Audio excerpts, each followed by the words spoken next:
Testing 1 2 3, testing 1 2 3. This is Radio Free Mormon on the air, broadcasting behind enemy lines. Tonight's episode, a thorny problem for the Book of Mormon and missing generations on the small plates of Nephi. Now, if that doesn't whet your appetite for a great show, I don't know what will, but I promise you this is going to be exciting stuff that we're talking about tonight. It once again has to do with that area in the Book of Mormon, that connective tissue between Jacob, the book of Jacob, and the book of Mosiah. And we know from primary that those books are Jacob, Enos, Jerem, Omni. And there's a host of authors who write very little in that time period. It's almost as if the author of the Book of Mormon was trying to connect and catch up from Jacob all the way up to Mosiah, where he had left off writing or dictating. Remember, once again, the Book of Mormon, as we have it today, was first translated from the beginning of the book down to the beginning of the book of Mosiah. That was the 116 pages that were thereafter lost. And as we discussed last week, when Joseph Smith came back to starting with the dictation of the Book of Mormon again, he started where he left off at the beginning of Mosiah, went all the way to the end of the Book of Mormon in Moroni, then came back and started with First Nephi chapter 1, verse 1, and worked his way up to where he had left off with Mosiah chapter 1. And that is why this area, this connective tissue between Jacob and Mosiah 1 is so interesting. Frequently, when I've read the Book of Mormon before, I have not spent a lot of time analyzing it, but I have spent some time this time. As I mentioned in the last episode, we had been up through the first 124 pages of the Book of Mormon, and I went back and I reviewed that segment of the Book of Mormon, those 124 pages, in order to look for something specific, and that was references to the small plates. We went over that last time. We showed that the authors of the Book of Mormon seem to be as concerned and anxious about this missing 116 pages, explaining to the reader why it is that they're not getting what was originally on the Book of Mormon. Instead, they're getting the same time period covered on a different set of plates, what eventually ended up being called the small plates of Nephi. We went over that last week, but we showed that the Book of Mormon authors are just as anxious as Joseph Smith to make that clear to the reader, even though there's no reason that the Book of Mormon authors should care that much or be that anxious about the situation, at least not like Joseph Smith, who now has lost the 116 pages and has to come up with an excuse for why it is he can translate the Book of Mormon for the same time period, the beginning up to Mosiah, and not have it replicate or be exactly the same as what was originally dictated and then lost, because he was concerned that if he did that, then the people, Lucy Harris, whoever had it, would come forward with it, with changes made to it. Once again, that doesn't make sense, but with changes made to the transcript or the translation, and say, you see, he didn't match it. It's not word for word the same. Therefore, he's a false prophet. Therefore, the Book of Mormon is not true. Okay.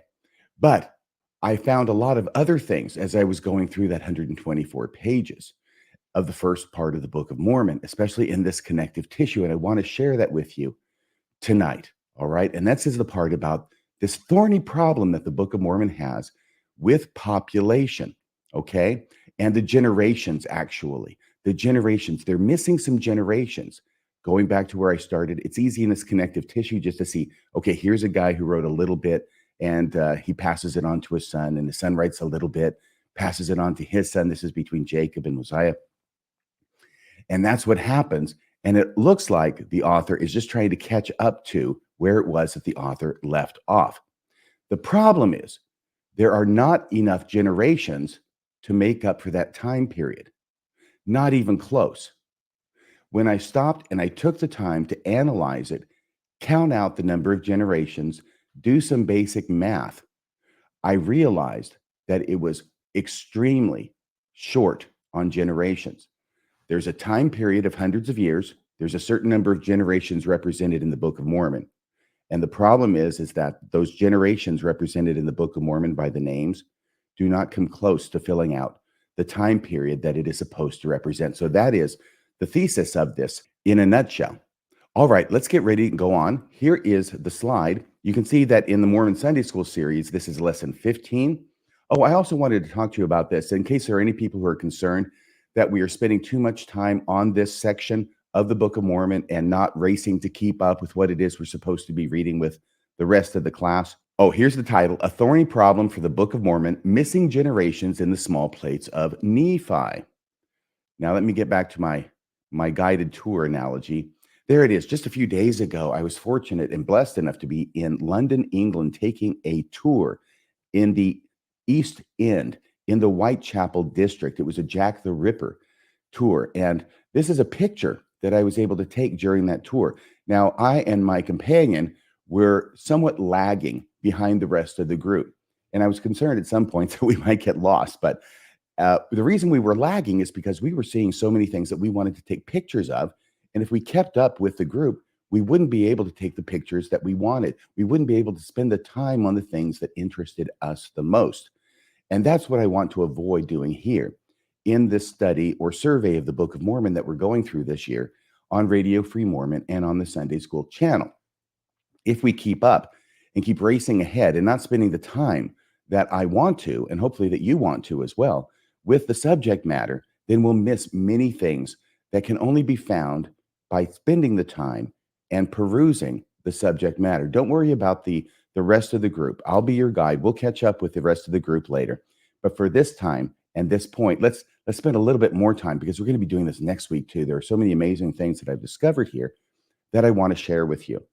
Okay, so let's start with the subject of generations in the Book of Mormon with a basic definition of what a generation is. A generation, and this is from the Wikipedia article on the subject, a generation is all of the people born and living at about the same time, regarded collectively. It also is the average period generally considered to be about 20 to 30 years, during which children are born and grow up, become adults, and begin to have children. So a generation is 20 to 30 years. It could be 20, it could be 25, it can be 30. This is an average. And yet it's very important. This is what we'll be using for our analysis of the generations in the small plates of Nephi. Let's move on. Now, fortunately, in the small plates of Nephi, Nephi does not write on the small plates and then pass it down to his children. Instead, he hands them off laterally to his brother Jacob. So Nephi writes the first part on the small plates, hands them off to his brother Jacob. Then Jacob hands them off to Jacob's descendants going down. The reason why I say this is great is because we really don't know when it was that when Nephi was born. We don't know when Lehi was born either. I mean, we can ballpark it certainly within about 20, 50 years, but we can get a much better bead on when Jacob was born because of information given to us in the Book of Mormon. Now, number one, Nephi and his brother Jacob are sons of Lehi, and they are of the same generation. Though we don't know when Nephi was born, we can make a good approximation as to when Jacob was born. We know Lehi had two sons during his 8-year sojourn in the wilderness after leaving Jerusalem in 600 BCE, and that's the date that the Book of Mormon puts on it a number of times with its 600-year prophecy of Jesus Christ. So that's why in the print at the bottom of the page of the Book of Mormon, you'll see 600 BC. I don't know if they have BCE yet. My version is a little bit older. It still says BC at the beginning of the book. We know Lehi had two sons during his 8-year sojourn. We know Jacob was the firstborn in the wilderness, according to 2 Nephi chapter 2:1, and that Joseph, his brother, was the secondborn, but also born in the wilderness. 2 Nephi chapter 3, verse 1. So two sons, Jacob and Joseph, in that order, being born in the wilderness during this 8-year trek with Lehi and his family. So when was Jacob born? My answer is 594 BCE, because I don't really think he could have been born any later than that. Because Lehi and his family left Jerusalem in 600 BCE per the Book of Mormon, and Jacob being born less than 8 years thereafter, right? He's born in the wilderness. He has to be born less than 8 years thereafter. Jacob must have been born by 592 BCE. That's 8 years after 600 BCE. Why do I put 594? Because Joseph had to be born in the wilderness at some point after Jacob was born. Jacob firstborn, Joseph secondborn. Because of that, we can estimate Jacob being born 2 years before the wilderness journey was over, or in other words, by 594 BCE, because we have to have time, say in 593, for Joseph to be born and they still to be in the wilderness. We will therefore establish Jacob's year of birth, not date of birth, but his year of birth, as 594 BCE for purposes of this study, because he could not possibly have been born any later. And that's the important part for the study, is to make it so we know that he could not really have been born any later than that. He could have been born earlier. That's not going to make a difference for the study, but being born later will. So 594 BCE, Jacob's birth. Then Jacob hands the plates to his son Enos. That's Jacob chapter 7, verse 27, the last verse in the book of Jacob, where Jacob writes, "And I, Jacob, saw that I must soon go down to my grave. Wherefore I said unto my son Enos, take these plates. And I told him the things which my brother Nephi had commanded me, and etc. And it ends with saying, and I make an end of my writing upon these plates, which writing has been small. And then he closes by saying, brethren, adieu. Yes, the last word in the book of Jacob, adieu. But he is handing the plates off to his son Enos. And this is demonstrating that fact from the Book of Mormon text itself. Okay, so now that we know this, the first problem that we run into, if we analyze these pages and these dates carefully, is the age of Enos. Let me tell you what I mean. Enos sees he must soon die. Enos chapter 1, verse 25 says, and it came to pass that I began to be old, and 179 years had passed away from the time that our father Lehi left Jerusalem, and I saw that I must soon go down to my grave. So he's very old at this point, whatever old is among the Nephites, because generally in societies such as this from, 2,600 years ago, and they're living pretty much by themselves in a new environment, they're probably not going to have a lot of access to health care. It would be unusual for them to live to be 60, though certainly possible, 65, 70. Yeah, you're getting up there at that point. So it's unlikely people will be living to the ages that they regularly live to in a first world country today. That makes sense, doesn't it? All right. But Enos is getting old. And now we find out something, okay? Calculations relating to Enos. Enos is very old and on the verge of death, 179 years after Lehi left Jerusalem. That's what he told us back here in this verse. Remember, 179 years had passed away from the time that our father Lehi left Jerusalem. Jacob was born, once again, going back to Jacob, his dad, right? We also know, because we've established this, that Jacob was born no later than 594 BCE, or 6 years after Lehi left Jerusalem. So Jacob's birth at 594 BCE would have been 173 years before Enos is very old and on the verge of death. And that's simply because Enos already told us it's been 179 years since Lehi left Jerusalem. We're subtracting 6 years from the 179 because Jacob, his dad, had to have been born at least 6 years later, or not more than 6 years later. So 179 minus 6 is the 173 years difference that I have calculated between Jacob's birth and his son Enos being very old and ready to pass away. Now, calculations relating to Enos. If Jacob were 20 years old when Enos was born, Enos lived to be 153 years old. All right? Is that making sense? Now, let me go back here and show you what it is I'm doing. So there's 173 years between the birth of Jacob and Enos being very old and about to die. So if Jacob were 20 years old when Enos was born, which would be a very normal age for a man to have a son and begin having children. In fact, in a society such as this, they would generally be marrying and having children at a very early age, 16, 17, 18, 19. They're certainly not waiting until the age of 25 or 26 very often, like we might be doing in the United States nowadays. So if Jacob is 20 years old when Enos is born, then that's that 173 years minus 20, and we get 153 years. So if Jacob is 20 years old when Enos is born, then Enos lives to be 173 minus 20, which is 153 years. All right, so that's what I mean, that if Jacob were 20 years old when Enos was born, Enos lived to be 153 years old. This is a problem in the Book of Mormon. 2, if Jacob were 25 years old when Enos was born, Enos lived to be 148 years old. And that's still a problem. Even today, we don't have people living to be 148 years old.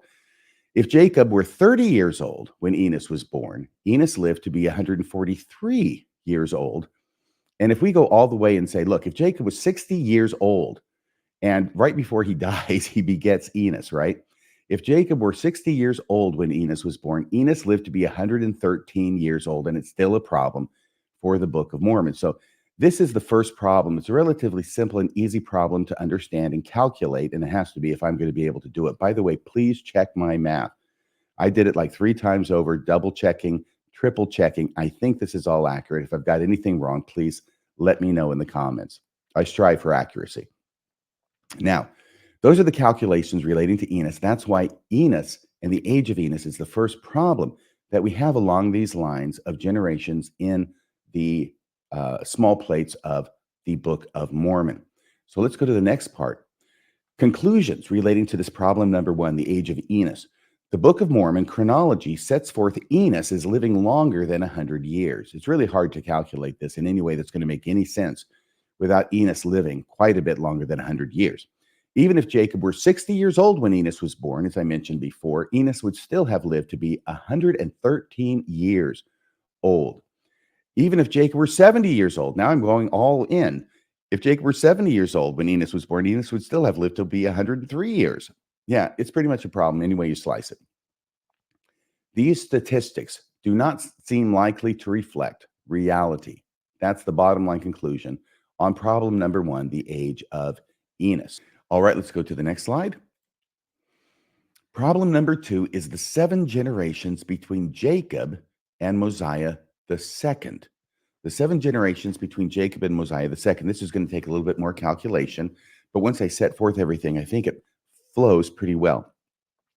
By the way, when we're talking about fathers handing plates off to sons, we know that the Book of Mormon represents the Nephites as having come from the old world, the Old Testament world. And in the Old Testament, primogeniture was the rule, which basically meant that all of the father's possessions, blessings, whatever, went to the firstborn son. That's the primogeniture. Everybody else had to kind of take care of themselves. But because of that, we would expect then in the Book of Mormon, they would follow the same kind of practice, and that it would be the firstborn son who would get the blessings, the possessions of the father, and also the gold plates, that would follow that same firstborn male offspring heir line. So I would expect that the lower numbers in this 20 to 30 year range of what constitutes a generation, I would expect it to be lower by the time you get to your firstborn son. Now, certainly there could be times when it's longer than that. That would be the exception. I think it would be much more common to have a son by the time you're 20, or certainly by the time you're 25, which would be your firstborn son to hand things off to. So I am trying to structure this in such a way as to give pretty much every benefit of the doubt to the Book of Mormon and the reality of its narrative. The problem is that even though I do that, it keeps coming up short time and time again. And we'll see that again with this second problem, the 7 generations between Jacob and Mosiah II. This is the only other problem I'll be going into, so you know that there is an end in sight. Let's go through this. All right. I went through the scriptures and I found the lineage of Jacob's descendants who possessed and wrote upon the small plates of Nephi. So there's Jacob. He was born circa 594 BCE. We know that. His son Enos, and I've given the references next to each of these individuals where they receive the plates. So Jacob hands the plates off to his son Enos. Enos hands the plates off to his son Jerem. Jerem hands the plates off to his son Omni. Omni hands the plates off to his son Ammoron. Ammoron breaks the pattern by handing the plates off not to his son, but to his brother Chemish. All right? And that's his brother. So that they are of the same generation. So I have them on the same line in this chart. Then Chemish continues on and hands the plates to his son Abinadam. And Abinadam hands the plates off to his son Amaleki. Now, Amaleki says, I don't have any more descendants, so I'm going to hand them back to Nephi's line, which has been going on continuously and concurrently to Jacob's line, although they're not mentioned really in the Book of Mormon during this time period. We know that they exist, And then Amalekite now hands the plates back into Nephi's line, which has gotten down to King Benjamin. We find that happening in Omni chapter 1, verse 25. King Benjamin then has his son, King Mosiah, and this is King Mosiah II, because King Benjamin's father, you remember, was the first Mosiah. He doesn't enter into this chart because the plates never went through King Mosiah the first. They go from Amalekite to King Benjamin, and then from King Benjamin to King Mosiah the second. And King Mosiah the second was made king in 124 BCE, and we find that in Mosiah 6. Well, I'll give you this verse here in a second. All right, so we see that there are one generation between Jacob and Enos, 1, 2 to Jerem, 3 to Omni, 4 to Amram, 5 to Abinadam. Remember, Chemish is of the same generation as Amram, so we don't count him as a separate generation. 5 to Abinadam, 6 to Amalekite. Amalekite goes over to King Benjamin. That's the same generation as Amalekite, so we don't count that separately. And the 7th generation is down to King Mosiah II. So there are 7 generations between Jacob and King Mosiah II, which is why I called it the 7 generations between Jacob and Mosiah II. Okay. And here's the verse. Mosiah 6:4 about Mosiah II. And the Book of Mormon comes through like a champ and gives us exactly the information we need to make our calculations here. It says, and Mosiah, and I put in parentheses the 2, and Mosiah II began to reign in his father's stead. That was King Benjamin. And he began to reign in the 30th year of his age, making in the whole about 476 years from the time that Lehi left Jerusalem. All right, so Mosiah starts reigning when he's 30 years old, and the Book of Mormon text tells us this was about 476 years from the time that Lehi left Jerusalem. Well, it's a simple matter to figure out then when Mosiah II was born. So, when was Mosiah II born? Mosiah II begins to reign at age 30. Mosiah 6:4, which we just read, places this at 476 years since Lehi left Jerusalem. This means Mosiah II was born 446 years since Lehi left Jerusalem. 476 minus 30 years, because that's how old he was, comes to that 446-year mark. We know Jacob was born no later than 8 years after Lehi left Jerusalem. So in this calculation, we'll be using 8 years after Lehi left Jerusalem, because we know that Jacob was born before 8 years was up, because he was born in the wilderness, right? So 446 years minus the 8 years, because we have to calculate for Jacob's being born after Lehi left Jerusalem. 8 years, we're going to subtract the 8 years from the 446 years, and that gives us 438 years. So what this means then is that really, to a pretty close approximation within a year or two, we know that Jacob was born 438 years before Mosiah II was born. Check my math. I think I'm correct. I've gone through it 3 times now. This is the 4th. Or conversely, saying the same thing the other way, Mosiah II was born 438 years after Jacob was born. All right. So now let's look at the 7 generations between Jacob and Mosiah II. This is the same chart I had before with the same names, kind of in the same order, except instead of the scriptural reference next to the name that shows where it was that they got the plates, instead of that, we have different numbers. So Jacob at the top, born circa 594 BCE. Enos was born when Jacob was 25 years of age. For purposes of this analysis, we are going to assume an average of 25 years in the generations, that each of these individuals was 25 years old when they had their firstborn son, who would then take over the plates when they died. Jacob was born around 594 BCE. Enos was born when Jacob was 25 years of age. Once again, I'm not saying this is the way it happened. I'm saying we're going to give an analysis using that as an average. Jerem was born when Enos was 25 years of age. Omni was born when Jerem was 25 years of age. And Amram was born when his dad, Omni, was 25 years of age. Amram now gives the plates to Chemish, his brother, same generation, so we don't do a separate generation calculation. Now, Chemish gives his son, Abinadam, the plates. And Abinadam was born when Chemish was 25 years of age. Once again, we're going to use the same average. So Abinadam was born when Chemish was 25 years of age. And Amalekite, Abinadam's son, was born when I put Chemish, it should be Abinadam, his dad, was 25 years of age. All right. So then Amalekite gives the plates over to King Benjamin, who's a contemporary, not a different generation. And King Benjamin then gives the plates to his son, King Mosiah. And for purposes of this analysis, we'll say that King Benjamin was 25 years of age when he begot King Mosiah, his son. All right. So if you look through each of these, what we have is after Jacob is born, 594 BCE, around there, we have Enos is one generation, Jerem is 2 generations, Omni is 3 generations, Amram is 4 generations.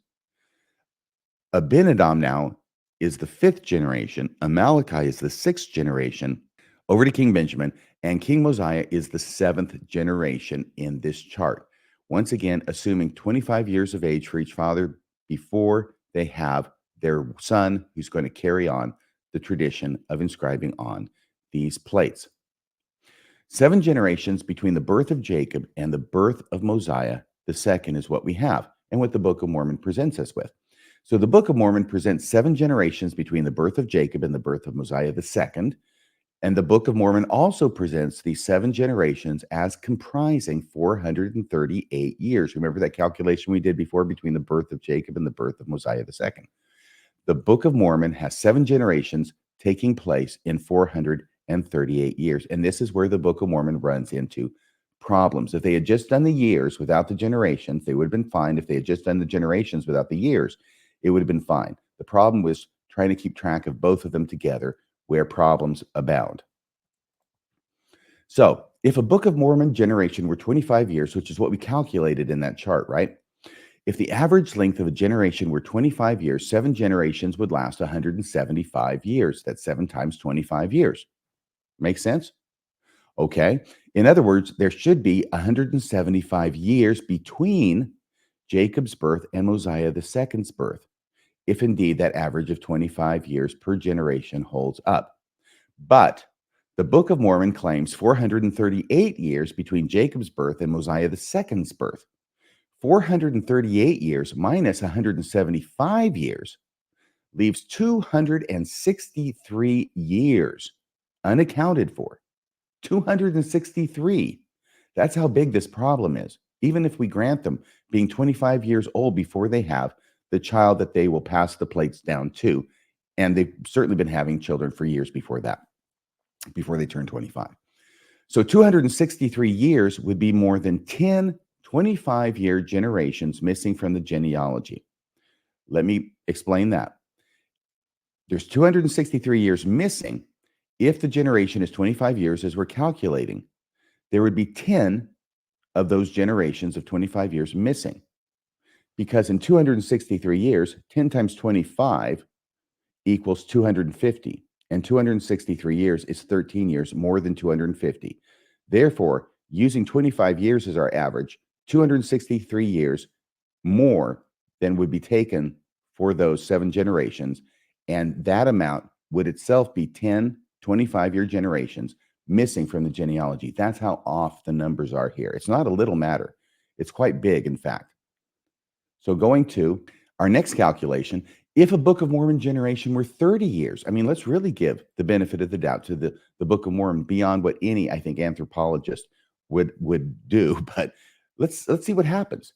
If we say that the average is that every father is 30 years old before he has the son to whom he's going to pass those plates off. If a Book of Mormon generation were 30 years, 7 generations would last 210 years. 7 times 30 is 210, right? In other words, there should be 210 years between Jacob's birth and Mosiah II's birth. But the Book of Mormon claims 438 years between Jacob's birth and Mosiah II's birth. 438 years minus 210 years leaves 228 years unaccounted for. So still, even if they're 30 years old on average per generation, that's at the very top of the range. That gives us 228 years that are unaccounted for in the Book of Mormon chronology. 228 years would be more than 7 30-year generations missing from the genealogy. If we carry that through and use a 30-year generation, then we have a discrepancy of 7 generations, more than 7 generations that are missing using this kind of analysis. Because, of course, 7 generations would be 210 years, and this is 228 years that are remaining. That's what happens. Even if a Book of Mormon generation were 30 years, there's still 228 years too many in the chronology here. And that would account for more than 30-year generations missing from the genealogy. In other words, if it were 30 years, we should have these 7 generations plus another 7, but they're not mentioned. If it were 25 years, what we looked at before, we should have these 7 generations plus another 10 generations, another 10 names of father handing the plate down, father to son, father to son, father to son, 10 more generations. If it were 25 years, if it were 30 years, top of the range, we should still have 7 more generations. We should have twice as many generations as we do have in the Book of Mormon is another way of looking at it, and yet we don't. Now, let's go all in on this one and give the Book of Mormon every benefit we possibly could and calculate if a Book of Mormon generation were 40 years, which is 10 years more than the top of the range of 20 to 30 years that is commonly used in these kinds of studies. It's not realistic, but let's see what happens if we give that much room for error, margin for error to the Book of Mormon. If the average length of a generation were 40 years, 7 generations would be 280 years, right? 4 times or 40 times 7, 280. In other words, there should be 280 years between Jacob's birth and Mosiah II's birth. But once again, the Book of Mormon claims 438 years between Jacob's birth and Mosiah II's birth. 438 years minus 280 years leaves 158 years unaccounted for. Even if we grant the Book of Mormon an average of 40 years per generation, it still leaves 158 years unaccounted for. And 158 years would be about 4 40-year generations missing from the genealogy. 4 40-year generations would be 160, right? 4 times 40 is 160, and that's why 158 years would be just about 44 40-year generations missing from the genealogy. Even if we give the Book of Mormon 40-year generations, they're still missing 4 generations between Jacob and Mosiah II. That's how bad the numbers are and how far off the generations are in this section of the Book of Mormon. Conclusion now. The Book of Mormon posits 438 years between the birth of Jacob and the birth of Mosiah II. The Book of Mormon also posits 7 generations between the birth of Jacob and the birth of Mosiah II. The length of a generation is considered to be 20 to 30 years. Generations of 20 to 30 years do not come close to accounting for the 438-year time span, as we have seen.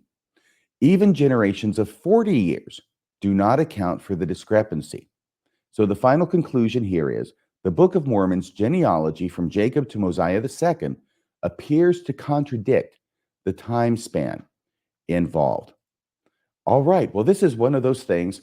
We're off the tour now. The main tour's gone ahead. We're back here. We're examining these pages in the Book of Mormon with greater detail. We're taking snapshots. We're doing calculations. And what we're finding out, at least what I'm finding out, is stuff that I really did not know before.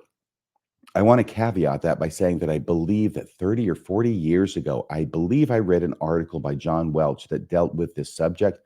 I tried to find it again in preparing for this. I was not able to find it. I imagine that those of you who are better at Google than I will find it right off. But that's okay, because what it did was it gave me the opportunity. By the way, I remember that John Welch also encountered some problems like we have encountered with this genealogy at this part in the Book of Mormon.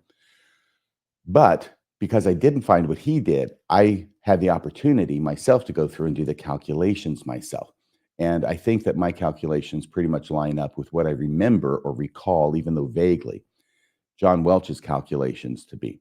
So there we have it. We have a place here in the Book of Mormon on the tour where by stopping, by smelling the roses, by looking around, by taking a few pictures, by pulling out paper and pencil and doing a few calculations, we find out that the Book of Mormon really, really goofs up here. This is a thorny problem for the Book of Mormon because the number of generations that it says occurred between Jacob's birth and Mosiah II's birth is nowhere near enough to account for the number of years that occurred between Jacob's birth and Mosiah II's birth.